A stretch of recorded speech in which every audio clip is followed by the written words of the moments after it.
Hello again, and welcome back to the 6.5 Summit. I'm Shelley Kramer, one of the founding partners of Futurum Research, and on behalf of all of us at Futurum and More Insights, we're really glad to have you here.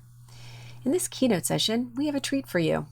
Jason Mann, the Vice President of IoT for SAS, is joined by Joe Jensen, the Vice President IoT Group and General Manager for Retail, Banking, Hospitality, and Education at Intel, and Todd Gurela, the CTO of Industries Solutions at Cisco, all joined forces to come together and talk with us about the transformation of retail and how long-term planning and investment in technology is really critical to a retail brand success.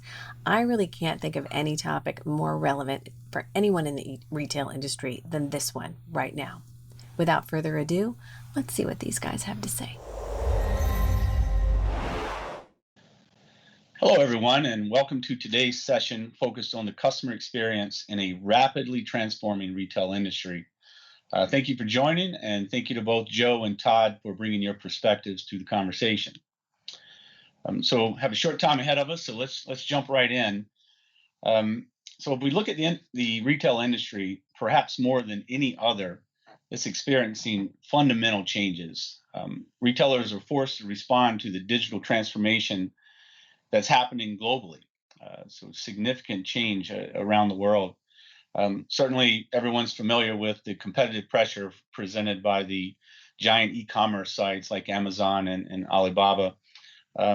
Many aren't as familiar with the other door that gets opening by the digital experience by the hundreds of smaller competitors that can essentially enter the space with very little investment and very little time to market. If you have an innovative product, you can be there in a short amount of time. We're also seeing a competitive pressure that's coming from the brands themselves. The brands have started bypassing the retailers and finding a path directly to the end customer, which also puts you in a position of what had historically been a partner, now becoming a competitor in the space as well. We see the bulk of spend is still primarily in the brick and mortar stores, but by all forecasts and intent, the future is the digital channel, either directly through spend, and if not, through influence, how things are bought within brick and mortar. So you have all of these challenges that are ahead of us, and then all of a sudden the entry of a global pandemic. So now everything is passed through this filter that fundamentally changes how retailers now engage both with their end customer and perhaps equally as important with their supply chains fulfillment, as many are distributed globally. So Joe, let me pitch it over to you first. As we look at all of these challenges that are out there today, what does a successful retailer in this environment look like? Who is going to thrive with all the challenges that we see in front of us today? Well, our point of view has been that retail is under huge disruption, obviously, and that's really not been driven by online competitors. It's really been driven by consumers and their insatiable appetite for better and better experiences. So consumers are really expecting more and different things all the time, and the retailers who are better able to listen to their customer and anticipate how they want to interact and how they want to engage, those are the retailers who are winning. Up until now, the big online players have been better frankly, at meeting those new expectations. We're seeing, though, a lot of promise in some of the bigger retailers who've made foundational investments in technology and who are really dialed into that. Click and collect, a great example. The retailers who had click and collect capability in place and the wrinkles worked out of it at the start of the pandemic did quite well, actually, through the pandemic. Those with no click and collect, whose stores were closed and didn't have a great online presence, essentially zeroed out. So it really is more how well can you listen to the customer and understand how they want to engage. Right, and it seems like adaptability is a big factor here. So, pandemic driving a lot of curbside pickup, for example, and having to transform your business to support a whole new delivery mechanism. Are you seeing that's impacting the retailers as well? Yeah, the way we like to look at it is we think that consumers are really driven by two forces. One, they want hyper convenient, which really means no friction. How do I take any point of friction or frustration out of my experience? Click and collect's a great example. Pandemic, I'm worried it's not safe. Maybe I can't go in the store. How can I really easily get what I need from the retailer? The easier it is, the more likely that retailer is to succeed. The other end of the spectrum is really hyper experience. I have one of my engineers in China was explaining how they live there, and basically everything's in his apartment or in the office. And he said, if I bother to put pants on, it better be worth it.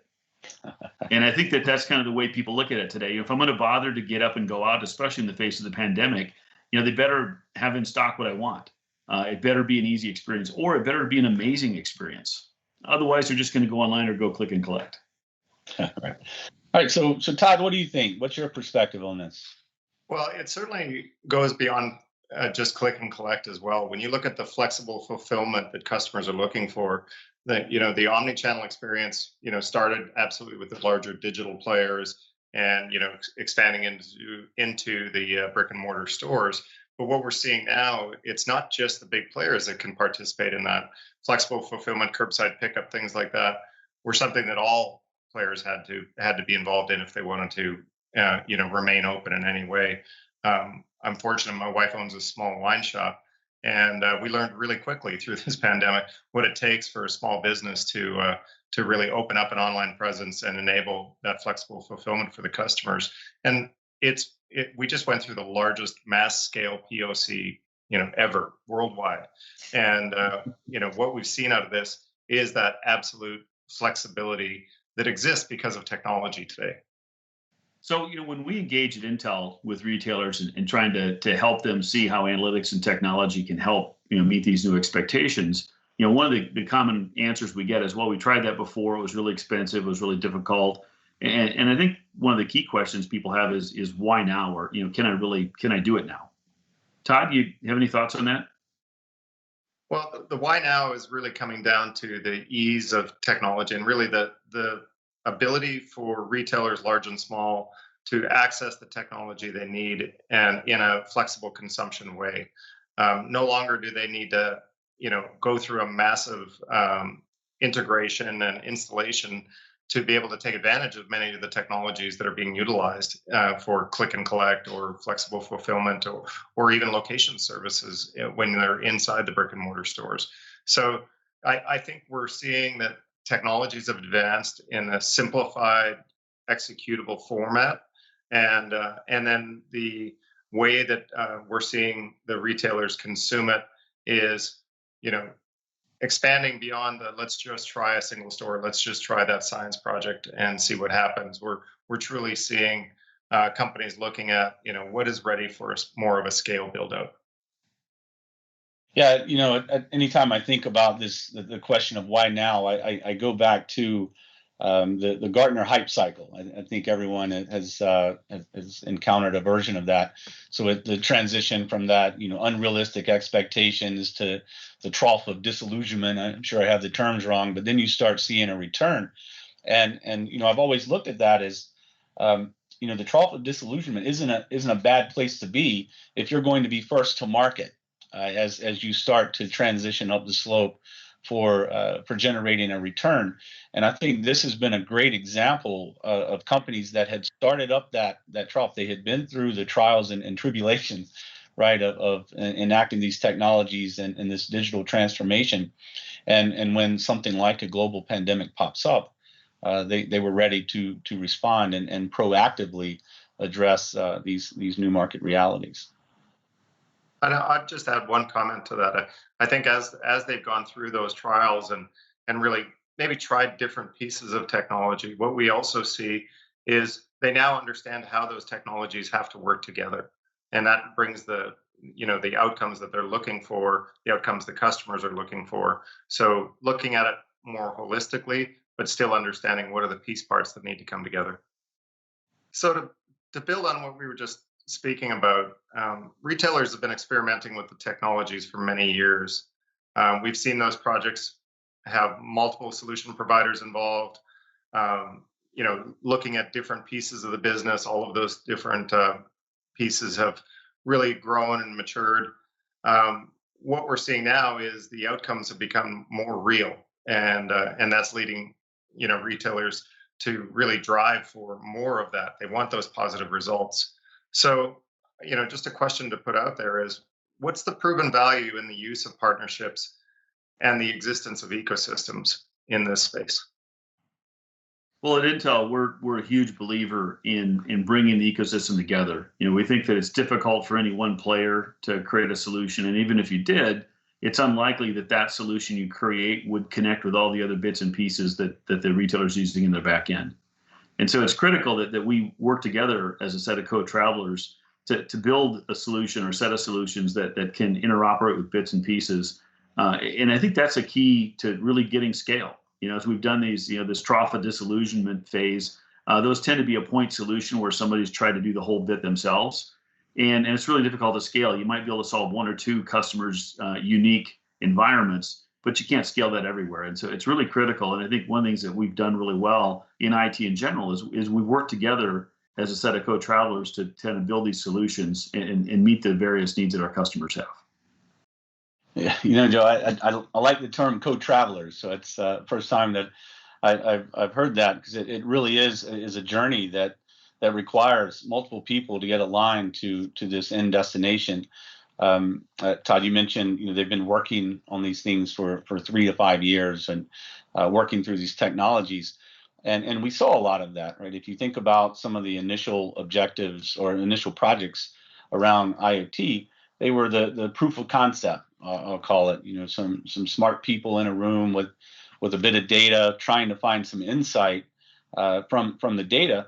And while that insight could be achieved, very rarely does that model transition into an operations environment, right? Something that's sustaining and returning value over time. So it really takes that broader ecosystem. There's been a tremendous amount of work. If you think about the technology and the infrastructure that's required from the compute capability at the edge, right? That was one of the first hurdles. Extreme advances in computer vision is another area that I think has provided a lot of advancement. So a lot of the technological hurdles have been cleared, and now it really moves into that ecosystem that's focused on the outcomes. So as I look at some of the use cases that we have with some of our customers, where today what 5 years ago seemed like an unachievable objective, now, based on your omni-channel view of your customer, you can link that back to some proximity awareness that your customer has now just walked into your brick and mortar store, and you can really get hyper focused on a promotion to them based on that they've come in the store, or even where they may be within the store. So that takes an ecosystem, right? There's that network. There's all the way down to the chipset and communications protocols, the cameras themselves, deployment into the infrastructure. So all these things have to be combined to make it achievable.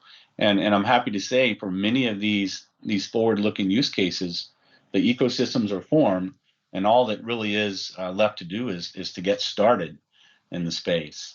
Yeah. So I don't know if either one of you had other points around that, but it's an exciting time for us. Yeah, the multimodal capability, when you look at what's come into this, many of these things start with specific use cases or specific outcomes the customers are looking for. So the ecosystem that they've installed is for a specific purpose. But you look at what we've just gone through with the pandemic and the need for contact tracing now, the need for social density awareness and social density monitoring, so that you can put into place, the proper directional information for the associates.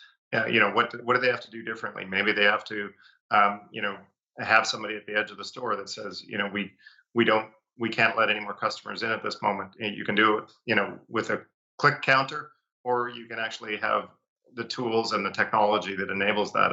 And honestly, the gap isn't very big for them to have that through a technological deployment based on what they're doing with wireless and other sensors already. And Todd, on that point, I've been kind of amazed at how quickly our ecosystem have come up with technical solutions to those problems.